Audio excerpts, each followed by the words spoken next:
திருத்தொண்டர் புராணம் என்னும் பெரிய புராணத்திலே கண்ணப்ப நாயனார் புராணம் 181 பாடல்களில் இவரது வரலாற்றை சொல்கிறார் சேக்கிழார் சுவாமிகள்.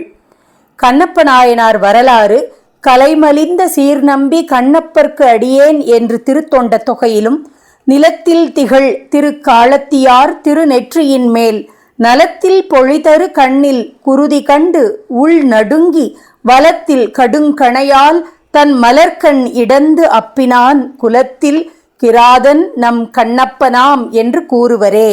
இது திருத்தொண்டர் திருவந்தாதியின் வரிகள்.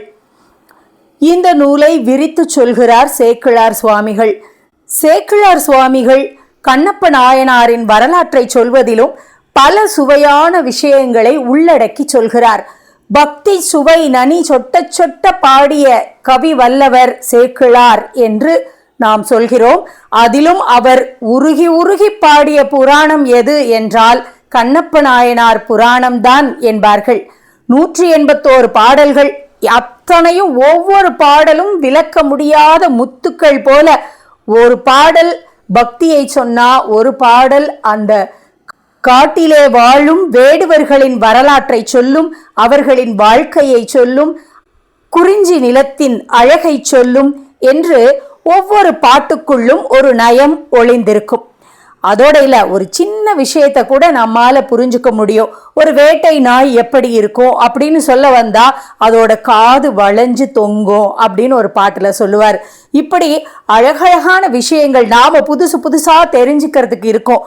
அதே போல கண்ணப்ப நாயனாருடைய இயற்பெயர் திண்ணன் என்பது தானே. அந்த திண்ணன் அப்படிங்கிறதுக்கு ஏன் அந்த பெயர் அப்படின்னா, அவன் திண்ணன்னு இருந்தானா, பிறக்கும் போதே யாரும் தூக்க முடியாத அளவுக்கு ரொம்ப வெயிட்டான குழந்தை. அப்படி அதனாலதான் அவனுக்கு திண்ணன்னு பெயர் வச்சாங்க அப்படின்னு சொல்றாங்க. ஆனா இங்க சொல்லும் பொழுது ஒரு இடத்துல சொல்லுவாரு, பின்னால அவன் செய்ய போறானே அந்த தவத்தின் திண்மை, அவன் மனசினுடைய திண்மை, அதை சொல்வதை போல முதல்லயே அவனுக்கு பெயர் திண்ணன் அப்படின்னு அமைஞ்சது அப்படின்று ஒரு அழகான ஒரு கற்பனையா அல்லது அழகான உண்மையா நாமளே முடிவெடுத்துக்க வேண்டியதுதான். அப்படி சில விஷயங்கள் இந்த கண்ணப்ப நாயனார் புராணத்திலே பேசப்படுகிறது. வெய்ய வன்கணார் அப்படிங்கிற ஒரு தொடர், அதை பயன்படுத்துவார் சேக்கிழார் சுவாமிகள். அது என்னன்னா, கொடுமையே வடிவாகத்தானே ஒரு வேடன் இருப்பான். வேடன் அப்படிங்கிறவன் ரொம்ப ரஃப் அண்ட் டஃபா இருக்கிறவன் தானே, அவன் எப்படி அன்பு பிழம்பானான் அப்படின்னு ஒரு கேள்வி எழுகிறது. அந்த கேள்விக்கு பதிலையும் அங்கேயே அவரே சொல்றாரு.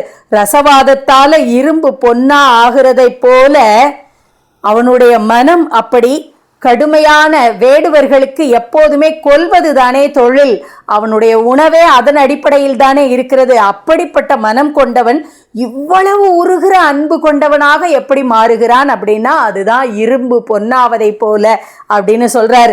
சிவகோசரியாரின் ஆகம நெறி பூஜை, வேடனான கண்ணப்பனின் அன்பு நெறி பூஜை, அதோட அந்த கண்ணப்ப நாயனாரினுடைய துடிப்பு, கண்களை இடந்து அப்பிய அந்த தொண்டின் சிறப்பு, இது எல்லாமே அப்படி ஒவ்வொரு பாட்டிலையும் அது வெளிப்படும் அழகு.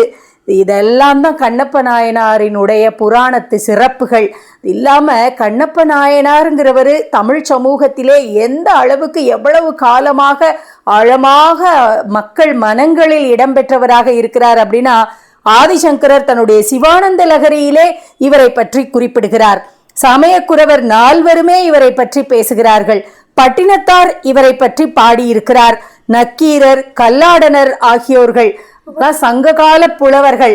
அவங்க காலத்திலேயுமே அவர்கள் கண்ணப்ப நாயனாரை பற்றி பேசுகிறார்கள், மேற்கோளாக காட்டுகிறார்கள். அதையெல்லாம் வச்சு பார்க்கும்போது கண்ணப்பரினுடைய வரலாறு இருக்கிறதே, அது மிக சிறப்பாக தமிழகத்திலே போற்றப்பட்ட வரலாறு அப்படிங்கிறது தெரியுது. இந்த குறிப்புகளை எல்லாம் நான் ஏன் உங்களுக்கு சொல்லிக்கிட்டு இருக்கேன் அப்படின்னா, 181 பாடல்கள் நம்ம பார்க்க இருக்கிறோம். அந்த ஒவ்வொரு பாட்டினுடைய நயத்தையும் நாம உள்ளார்ந்து அனுபவிக்க வேண்டும் என்பதற்காக சொல்லி வைக்கிறேன். மேவலர் புறங்கள் செற்ற விடையவர் வேத வாய்மை காவலர் திருக்காலத்தி கண்ணப்பர் திருநாடென்பர் நாவலர் புகழ்ந்து போற்றும் நல்வளம் பெருகி நின்ற பூவலர் வாவி சோலை சூழ்ந்த பொத்தப்பி நாடு அப்படின்னு பொத்தப்பி நாட்டிலிருந்து கதையை துவங்குகிறார் சேக்கிழார் சுவாமிகள். பொத்தப்பி நாடு என்பது எங்கே இருக்கிறது அப்படின்னு நமக்கு தெரியணும் இல்லையா? அது திருக்காலத்தி மலையிலே இருக்கிற ஒரு இடம் அப்படின்னு சொல்றாங்க. இறைவன் குடிகொண்டிருக்கிற இடம். கண்ணப்பர்ங்கிற பெயராலேயே இப்போது வழங்கப்பட்டு வருகிறது. திருக்காலத்தி கண்ணப்பர் அப்படின்னே சொல்லும்படியாக அந்த இடமே அவரால் சிறப்பு பெற்றிருக்கிறது. அங்கே சோலைகள் நிறைந்த, மலர்களாலும் பொய்கைகளாலும் நிறைந்தது பொத்தப்பி என்ற தேசம். அந்த நாட்டிலே தான் நம்ம இந்த கதை நடக்க போகிறது. அதனால் நம்ம தொடர்ந்து எப்படி பார்க்குறோன்னா, இந்த திருநாடு தன்னில் இவர் திருப்பதி யாது எண்ணில் நித்தில அருவிச்சாரல் நீள்வரை சூழ்ந்த பாங்கர் மத்த வெங்களிற்று கோட்டு வன்தொடர் வேலி கோலி ஒத்த பேர் அரணம் சூழ்ந்த முதுபதி உடுப்பூர் ஆகும். இப்போ முதுபதினா தொன்மையான ஊர், முதுமையான சொல்றோம் இல்லையா, தொன்மையான ஊர். என்ன ஊர்? உடுப்பூர் அப்படிங்கிறாரு.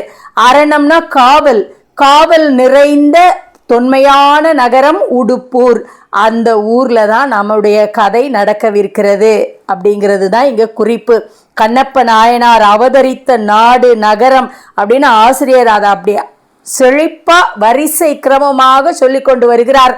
குன்றவர் அதனில் வாழ்வார் கொடுஞ்செவி ஞமலியார்த்த வன்திரள் விளவின் கோட்டு வார்வலை மருங்கு தூங்க பன்றியும் புலியும் எண்கும் கடமையும் மானின் பார்வை அன்றியும் பாறை முன்றில் ஐவனம் உணங்கும் எங்கும் அப்படிங்கிறாரு.